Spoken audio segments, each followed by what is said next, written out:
मियोई बैखोइसी तात हैबा मीना तरुप्पा थाजनबा मोइथेमगी लांगदा अदुमक लाइना हेक्ता थुगली तात हैबना याम हैना सिंगना सेमलकपा मोइथेमगी लांग ओइबना रसु खंगदे अदुमक थाजबसु पोखी मी अमदा नमथाक तौदुना ओइदा सिरोल हाइरा फाउबदा थाजदुना लैगनबा मियोई मखलसु यामना याउरी ओइदबबु अवोइबा यामना मालहंदुना वा हाइबा मवोंग मतौ उत्पा हैबा मी साथीना लैतबसु नत्ते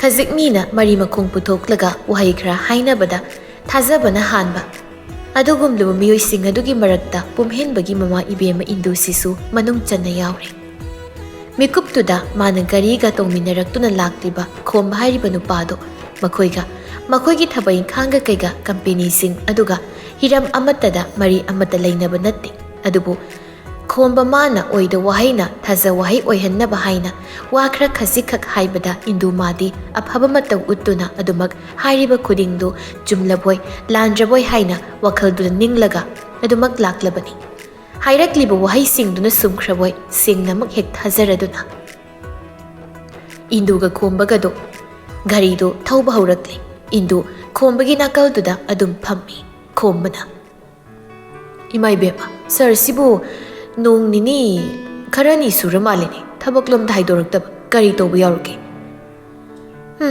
खंगदी बुंगो हंदकसे मसादो कैनो मै तौख्रेने ओ अदो गाइको नंगना करी लमदगिनो इमाइसी सोम न्यू कैथेल मनबीदगी ओइदुइने ओ लापनैने दुदि खरा नोइगै खोइगसे होई माइबेमा खोमना वादो नकलमरोमदा मुपुरई अदो अखोई सर पुमहेनबसु चाही यामलमलनी नुपी अंगांग थीबा खोटपगी मतम यौरक्लमलनीदना इंदुना यामना यामबबुदि ओइद्रीदा सहीदी अदो युम कई पानबबुदि यारे मतम ओइरक्ले मोइ मसा मसा खंगनजबी दिनजबी लई हाइदनगा इमादा मसक ताक्तना खंगहंदना युमदा पुरक्तना वारी वताई तौख्रे ओ इमा इबेम होइगी युमदा लाख्रेबा नुपी मसादो लाख्रे मवोंगदी कमदौबगी इमा इबेम नुपीदुगी याम संबा मिंगोंदा काइगंदबा मी ओइना तौई याम थोट नौना मबुक मरा तपना उइने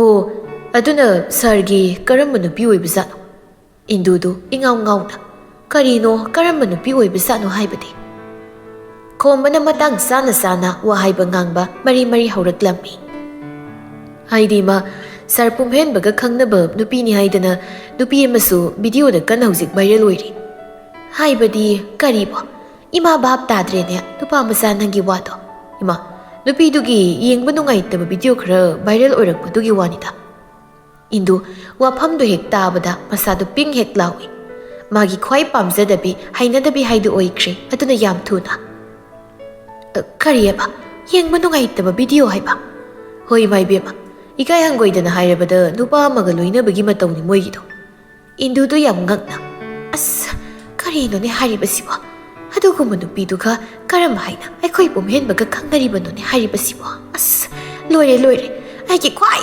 तुखचबी हंगोइबा नुपी हाइदो ओइरेने अदो इमाइबेमा युमदा लाअमि हारिबा नुपी मसादुगी ममिंगना करी कौबगे Indu ngehak ningsingba matauda tumina lei aduga Lucy haibani nupa masa khomadu ingak ngaksinaba manbagi masak mawong amada kaino haisibu imaibem adudi as kaino berani induna marau laina yenglaktuna kari tawri nupa masa kai tawre hayo imade hekta khomana imangai biko gari si masi mada ngaktang nena tana khamlaga wari ningthi nongta sasi इंदुसु मसादु सिंगनबदना पिक थलकले हाइबगा तौबगा गारीदु मदे खजिक थौरकला मतुंग मसीदुद लेसिलगा खामलकले इंदुना सत तुपा मसा करी हाइबनो नंगी वादो मयक सेंगो सेंगनंग तहायो इमाद इंदुगी मसादु लांगतक नरी खोमबना तपली इमाइबेमा सरग खंगनरीबु नुपी मसादु ओइदोइनी हाइदी वीडियो वायरल चलिबु नुपी मसासिनी युमदा लाक्लमलिबु नुपी मसादु करीनोने हारिबसिबो मदुगी नुपी मसादुदी यामना थोट नौना तौरगा इंगबदाई अदुगा माना करम आई थाजदेबो खोमबना इमाइबेमा हंगोइबा पुकपीगद्राइदि खंगत्रे ꯄꯨꯛꯅꯤꯡ ꯆꯝꯅꯕ ꯊꯥꯖꯕꯤꯅꯕ ꯚꯤꯗꯤꯑꯣꯗꯣ ꯑꯣꯏꯅ ꯌꯦꯡꯕꯤꯒꯗ꯭ꯔꯥ? ꯀꯔꯤ ꯈꯟꯕꯤꯕꯅꯣ ꯏꯃꯥ ꯏꯕꯦꯝꯃꯅ? ꯍꯦꯛꯇ ꯑꯗꯨꯝ ꯍꯥꯏꯕꯤꯌꯨ. ꯅꯆꯥꯅꯗꯤ ꯁꯦꯡꯅ ꯁꯔꯕꯨ ꯅꯨꯡꯁꯤꯖꯕꯒꯤ, ꯁꯔ ꯃꯥꯡꯍꯟꯅꯤꯡꯗꯕꯒꯤ ꯍꯥꯏꯖꯕꯅꯤ ꯋꯥꯐꯝꯁꯦ. ꯃꯔꯝꯆꯠ ꯃꯣꯠꯄꯤ ꯃꯥꯅ ꯃꯤꯁꯨꯝ ꯇꯧꯔꯒ ꯑꯣꯏꯗꯕ ꯇꯧꯔꯒ ꯁꯦꯡꯂꯕ ꯏꯃꯥ ꯏꯕꯦꯝ ꯃꯣꯏꯒꯤ ꯌꯨꯝꯗꯨꯗ ꯃꯥꯡꯊꯣꯛꯄꯗꯣ ꯑꯗꯣ ꯑꯣꯏꯍꯟꯖꯅꯤꯡꯗꯗꯨꯅ ꯍꯥꯏꯖꯔꯤꯕꯅꯤ. ꯅꯆꯥꯕꯨ ꯂꯥꯟꯅ ꯈꯟꯕꯗꯤ ꯈꯟꯕꯤꯒꯅꯨꯀꯣ. ꯏꯟꯗꯨꯗꯨ ꯋꯥꯈꯜ ꯑꯃꯇꯪ ꯈꯟꯊꯔꯛꯏ.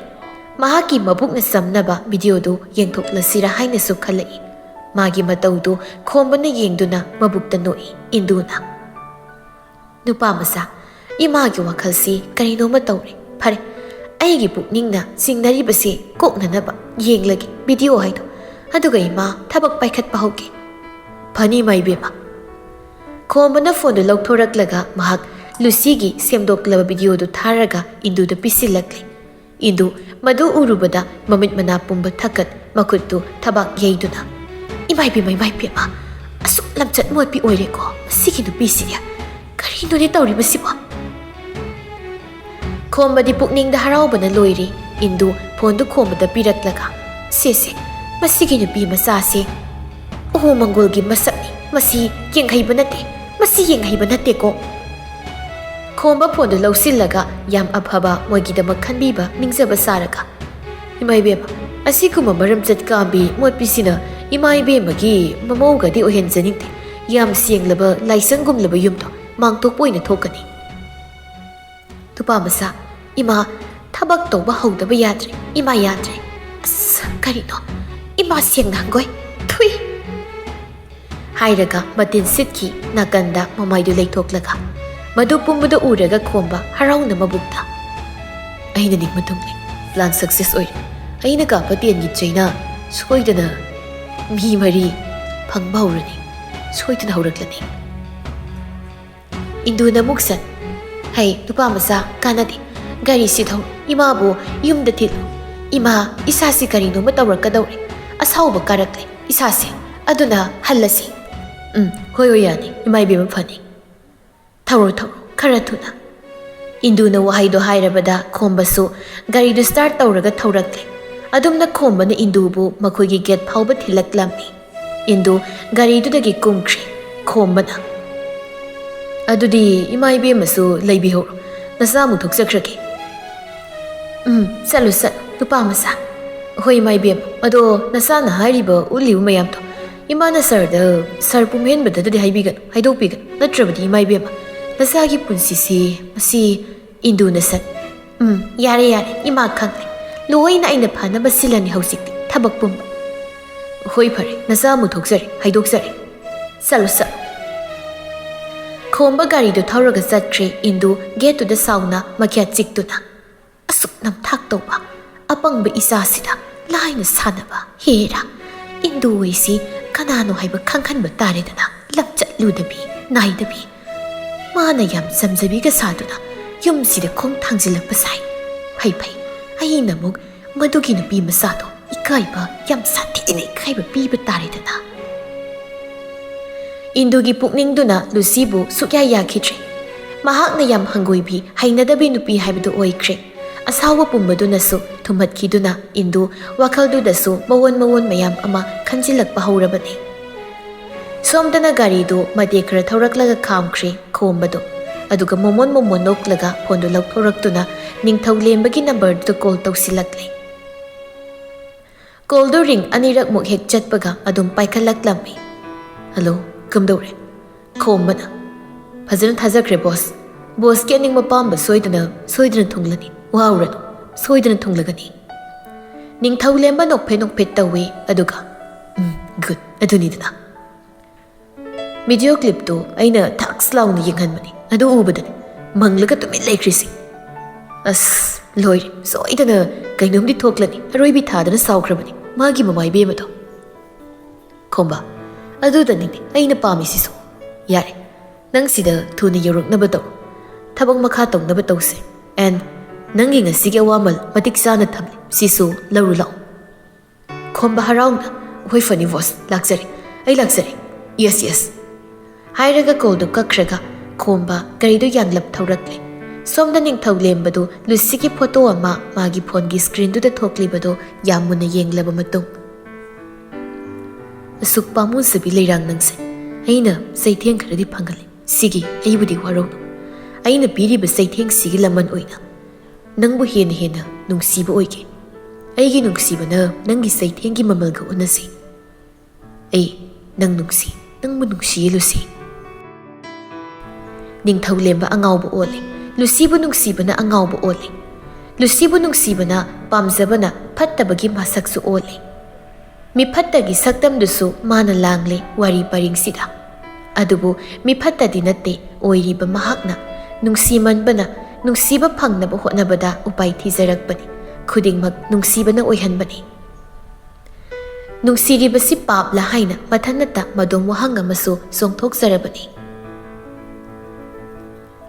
ꯉꯁꯤꯗꯨ ꯄꯨꯝꯍꯦꯟꯕ ꯃꯇꯧ ꯄꯥꯔꯤꯅ ꯌꯥꯗ꯭ꯔꯕꯁꯨ ꯌꯥꯗꯅ ꯃꯥꯅ ꯅꯝꯗꯨꯅ ꯇꯧꯔꯒ ꯒꯥꯔꯤꯗ ꯍꯥꯞꯀꯠꯇꯨꯅ ꯄꯨꯔꯒ ꯂꯥꯛꯃꯤꯟꯅꯔꯦ ꯂꯨꯁꯤ ꯍꯣꯏꯒꯤ ꯃꯌꯨꯝꯂꯣꯝꯗ ꯇꯝꯅ ꯒꯥꯔꯤꯗꯨ ꯁꯨꯝ ꯊꯧꯔꯛꯂꯒ ꯂꯨꯁꯤ ꯍꯣꯏꯒꯤ ꯊꯣꯡꯒꯥꯜꯗꯨꯗ ꯈꯥꯝꯂꯒ ꯂꯩꯔꯛꯂꯤ ꯒꯥꯔꯤꯗꯒꯤ ꯀꯨꯝꯊꯔꯛꯏ ꯑꯅꯤꯃꯛꯇꯣ ꯄꯥꯔꯤꯅ ꯀꯣꯜ ꯇꯧꯈ꯭ꯔꯣꯗꯅ ꯑꯗꯨꯒ ꯀꯧꯊꯣꯛꯑꯣ ꯀꯣꯜ ꯆꯠꯇꯦ ꯑꯦ ꯐꯖꯔꯦꯅꯦ ꯅꯪ ꯋꯥꯔꯤꯁꯤꯗꯨꯗꯤ ꯃꯅꯨꯡꯗ ꯑꯩꯈꯣꯏꯅꯤ ꯑꯗꯨꯝ ꯆꯪꯁꯤꯜꯂꯨꯔꯁꯦ ꯍꯥꯏꯒꯦ ꯇꯧꯕꯅꯦ ꯍꯦ ꯉꯝꯃꯣꯏ ꯑꯩ ꯆꯪꯒꯦ ꯍꯥꯏꯔꯁꯨ ꯅꯪ ꯆꯪꯉꯨ ꯅꯊꯟꯗ ꯑꯁ ꯑꯩꯗꯤ ꯅꯣꯏꯅꯤ ꯄꯥꯎ ꯐꯥꯎꯅꯗꯅ ꯀꯧꯅꯔꯛꯄꯒꯤ ꯂꯥꯛꯏꯔ ꯑꯩꯕꯨ ꯀꯣꯜ ꯆꯠꯇꯦ ꯂꯣꯏꯔꯦꯅꯦ ꯐꯖꯔꯦꯕ ꯋꯥꯔꯤꯁꯦ ꯄꯨꯝꯍꯦꯟꯕꯅ ꯈꯪꯗꯦ ꯄꯥꯔꯤ ꯁꯦꯡꯅ ꯂꯨꯁꯤꯁꯦ ꯍꯟꯗꯛ ꯀꯩꯅꯣꯝꯃ ꯇꯧꯈ꯭ꯔꯦ ꯃꯥ ꯀꯩꯅꯣꯝ ꯇꯧꯈ꯭ꯔꯦ ꯍꯥꯏꯔꯒ ꯄꯨꯝꯍꯦꯟꯕꯗꯨ ꯅꯨꯡꯉꯥꯏꯇꯕ ꯃꯇꯧ ꯇꯧꯔꯛꯏ ꯄꯥꯔꯤꯁꯨ ꯇꯞꯅ ꯍꯣꯏ ꯅꯪꯅ ꯍꯥꯏꯕꯁꯨ ꯍꯥꯏꯕꯅꯤ ꯑꯁꯦꯡꯕ ꯂꯨꯁꯤꯁꯦ ꯈꯔꯗꯤ ꯑꯣꯜꯂꯕ ꯃꯥꯜꯂꯦ ꯃꯥ ꯑꯣꯜꯂꯤ ꯑꯗꯨꯗꯅꯤ ꯃꯁꯤꯗꯅꯤ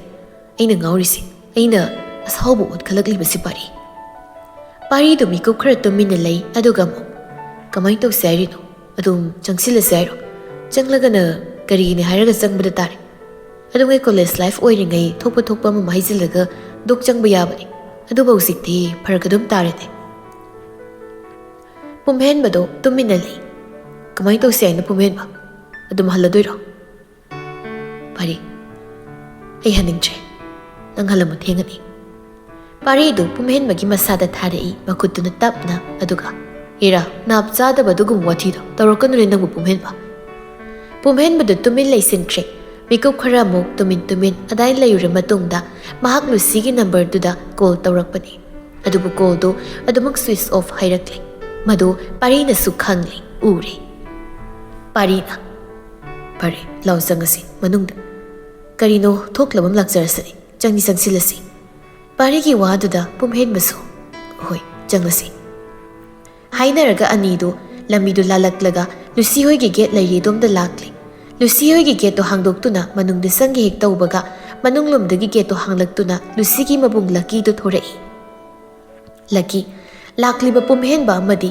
ꯄꯥꯔꯤ ꯃꯈꯣꯏ ꯑꯅꯤꯗ ꯌꯥꯝ ꯃꯨꯟꯅ ꯌꯦꯡꯂꯛꯏ ꯄꯥꯔꯤ ꯄꯨꯝꯍꯦꯟꯕ ꯃꯈꯣꯏ ꯑꯅꯤꯁꯨ ꯏꯊꯛ ꯊꯛꯀꯠꯅ ꯇꯨꯃꯤꯟꯅ ꯂꯦꯞꯂꯒ ꯂꯩꯔꯛꯏ ꯂꯛꯀꯤꯅ ꯀꯩ ꯂꯩꯔꯦ ꯀꯅꯥ ꯍꯪꯕꯅꯣ ꯄꯥꯔꯤꯅ ꯇꯥꯃꯣ ꯀꯩꯅꯣꯅꯦ ꯂꯨꯁꯤꯕꯨ ꯍꯪꯕꯅꯤ ꯂꯨꯁꯤꯒ ꯑꯃꯨꯛꯇ ꯎꯅꯖꯒꯦ ꯍꯥꯏꯗꯅ ꯑꯩꯈꯣꯏ ꯂꯥꯛꯆꯕꯅꯤ ꯀꯔꯤꯒꯤ ꯄꯨꯝꯍꯦꯟꯕꯅ ꯁꯠ ꯃꯔꯝꯗꯨꯗꯤ ꯂꯨꯁꯤꯒ ꯑꯣꯏꯅ ꯍꯥꯏꯅꯖꯔꯒꯦ ꯂꯛꯀꯤꯅ ꯑꯩꯈꯣꯏ ꯂꯨꯁꯤ ꯂꯩꯇꯦ ꯎꯅꯕ ꯌꯥꯔꯣꯏ ꯇꯥꯃꯣ ꯑꯩꯒꯤ ꯏꯆꯜ ꯃꯁꯥ ꯉꯝꯗꯦ ꯅꯥꯔꯤ ꯑꯗꯨꯅ ꯎꯅꯕ ꯈꯣꯠꯄ ꯑꯝꯇ ꯌꯥꯔꯣꯏ ꯌꯥꯗꯦ ꯃꯕꯨꯡꯉꯩꯅ ꯄꯨꯝꯍꯦꯟꯕꯅ ꯈꯣꯟꯖꯦꯜ ꯇꯞꯅ ꯇꯥꯃꯣ ꯌꯥꯔꯗꯤ ꯑꯃꯨꯛꯈꯛ ꯑꯣꯏꯔꯕꯁꯨ ꯑꯩ ꯂꯨꯁꯤꯒ ꯋꯥꯔꯤ ꯁꯥꯟꯅꯖꯒꯦ ꯀꯨꯏꯖꯔꯣꯏ ꯑꯣꯏꯔꯔꯣꯏ ꯍꯟꯈ꯭ꯔꯣ ꯅꯣꯏ ꯑꯅꯤ ꯄꯥꯔꯤꯅ ꯇꯞꯂꯤ ꯇꯥꯃꯣ ꯁꯦꯡꯅ ꯍꯥꯏꯔꯕꯗ ꯑꯩꯈꯣꯏꯒꯤ ꯏꯇꯥꯎꯁꯤꯒ ꯂꯨꯁꯤꯒ ꯈꯪꯅꯖꯕꯅꯤ ꯄꯥꯎ ꯏ ꯐꯥꯎꯅꯗꯕ ꯈꯔ ꯀꯨꯏꯔ ꯃꯥꯜꯂꯤ ꯑꯗꯨꯒꯤ ꯂꯩꯊꯥꯐꯝ ꯇꯧꯐꯝ ꯈꯪꯗ꯭ꯔꯕꯒꯤ ꯁꯤꯗ ꯑꯁꯦꯡꯕ ꯑꯃ ꯈꯪꯅꯤꯡꯗꯨꯅ ꯂꯥꯛꯄꯅꯤ ꯌꯥꯔꯗꯤ ꯑꯃꯨꯛꯇ ꯎꯅꯍꯟꯕꯤꯌꯨꯕ ꯂꯛꯀꯤꯗꯣ ꯍꯟꯗꯛꯃꯨꯛꯇꯤ ꯈꯣꯟꯖꯦꯜꯗꯣ ꯋꯥꯡꯂꯞ ꯁꯥꯎꯔꯞꯅ ꯑꯩꯅ ꯉꯁꯥꯏꯗꯒꯤ ꯍꯥꯏꯔꯤꯁꯦ ꯋꯥꯊꯤꯔꯥ ꯐꯥꯒꯤꯔꯥ ꯑꯩꯅ ꯌꯥꯔꯣꯏ ꯍꯥꯏꯔꯗꯤ ꯌꯥꯔꯣꯏ ꯊꯨꯅ ꯍꯟꯈ꯭ꯔꯣ ꯑꯩꯒꯤ ꯏꯆꯜꯒ ꯈꯪꯅꯕ ꯈꯪꯅꯗꯕ ꯍꯧꯖꯤꯛ ꯏꯆꯜꯒ ꯎꯅꯕ ꯀꯅꯥꯝꯇ ꯌꯥꯔꯣꯏ ꯃꯁꯥ ꯅꯥꯏ ꯑꯗꯨꯅ ꯌꯥꯔꯣꯏ ꯄꯨꯝꯍꯦꯟꯕꯅ ꯇꯥꯃꯣ ꯀꯔꯤ ꯑꯣꯏꯅ ꯉꯝꯗꯕꯅꯣ ꯂꯨꯁꯤꯕꯣ ꯑꯗꯨ ꯅꯣꯏꯒꯤ ꯅꯊꯧ ꯅꯠꯇꯦ ꯆꯠꯂꯣ ꯍꯥꯏꯔꯗꯤ ꯆꯠꯈ꯭ꯔꯣꯗꯅ ꯍꯥꯏꯔꯒ ꯂꯨꯁꯤꯒꯤ ꯃꯕꯨꯡꯗꯣ ꯐꯤꯡꯒꯠꯂꯛꯏ ꯁꯦꯡꯅ ꯂꯨꯁꯤꯒꯤ ꯃꯕꯨꯡ ꯂꯛꯀꯤꯁꯤ ꯃꯍꯥꯛꯁꯨ ꯃꯆꯜꯒꯤ ꯑꯣꯏꯔꯤꯕ ꯊꯣꯛꯂꯤꯕ ꯃꯌꯥꯝꯗꯨꯗ ꯃꯀꯣꯛꯇꯣ ꯌꯥꯝ ꯁꯥꯊꯤꯅ ꯁꯥꯕ ꯍꯥꯏꯗꯣ ꯑꯣꯏꯔꯕꯅꯤ ꯃꯁꯥꯗꯣ Matam khudingda asaubaga loinadunata laikhrabani adugi mikuptuda yamna thuna phingatpa matau ulaklibado. Lakina phingalakuna khut yawgadugi tawrakpaduda pariga pumhenbagasu handorakli mafam adudagi. Gari manungduda pumhenbadu namdana kahallaba matungda parina. Yari pumhenba janaba tawsi halase kuina lektaraklabadi afaba oiraroi soidana khuthoknaba yawraklani. Pumhenbana pari ngaiko kaisu tawroi ai Lucyga muktang oirasu wari sanakhigeba. Pari pumhenbana hairibadu tasinada garidu start tawna thauba hawraklaga. Nangi warido ingna kona saru pumhenba hosik yaroi oiraroi madu. Parina garidu adumak thauraduna lakli pumhenba thamoiduda pendaba poktuna niknik lauraga adumak halakli mafam adudagi. Adumna adum Lucy amadi pumhenba makoi ani pau I phaunabagi changsi khasi hantharakli. Lucy mana pumhenbadagi lotki yauna chen yauna chelaklabani tawribado. Ahingi matam amani indudu hipna hipam khangda amadamu on tawraga leirakli. Mahak makoktasu yam saba haibadu oikre. Indu tapna masinda. Phagi dagi madugi nupi masaduna yumsida imungsida mau oinaga laktuna leirarabadi karam tawni. Yaroi. Adudi khak yaroi. Indu oina leiringai madudi oithoktabani. Maram chatkambi motbi mana senglaba sagai sida tatki maikum uplaga sum leibadi yaroi aina sukya yaroi adudi ai kari tawni ai kari thabak tawba yai nupi dubudi aina supam pamtre ai kari tawni nupi siga aigi isa siga lapna kinaba kidamak ai kari tawni Indudu mana Lucybu mamau iba supam pamkijri haikribaduni mamangda Indu madi asingbi nupi izat yamna leibi nupi na magi mamau iba pamjay haina. Maram sina Lucy budi magi video ka ukibaduna yam hangoiba hainadaba sauningba pokre. Lamchat chengdabi mana moithem tawba soidana oigani. Si soijabani moithem tawbani. Pai adudi nangi moithem haiba natat haiba nakoktu aina muk sisinaduna. Yaithat batare.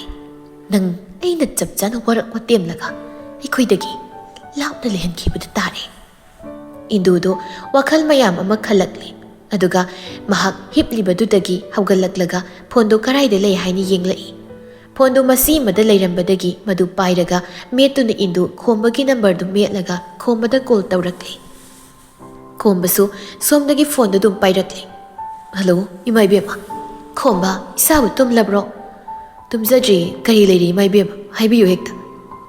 Indu adum tumina ngahak lei aduga mu kainoni nang hayeng sibu thabak asin baga lei lakbro khombasu dum khumlei hayeng si imai bema hayeng si thoidokpa thabak leite bu kari leiragi adum hekta haibiyu ba Indu sora matang sanglap hondokre aduga yam phare dudi hayeng si nang imagi nakta amukta lao imaga thabak amata haidok minarudaba yadre isaga khomba mathanta somda wakhal khali ais kari thabo isano chikti signaida nahan gi video yenghalubudugi reaction soitana malida khomba namo kari thabak no haibirisibu imai bemage thabak tubudi hayeng hairage ai ado nang soigano sattaba yadaba yamna maroi ba thabak niko soigano hoi mai bem soizare dugi di karimta phare dudi tumzaro ima phone si thamlage phani mai bema call du kakna rakle indu tapna hayeng si soidana nangbu athiba wahina natraga phazaba wahina oiningba mana oisano nangbu yade pamdi haiba simatangdi khangalage utlage soidana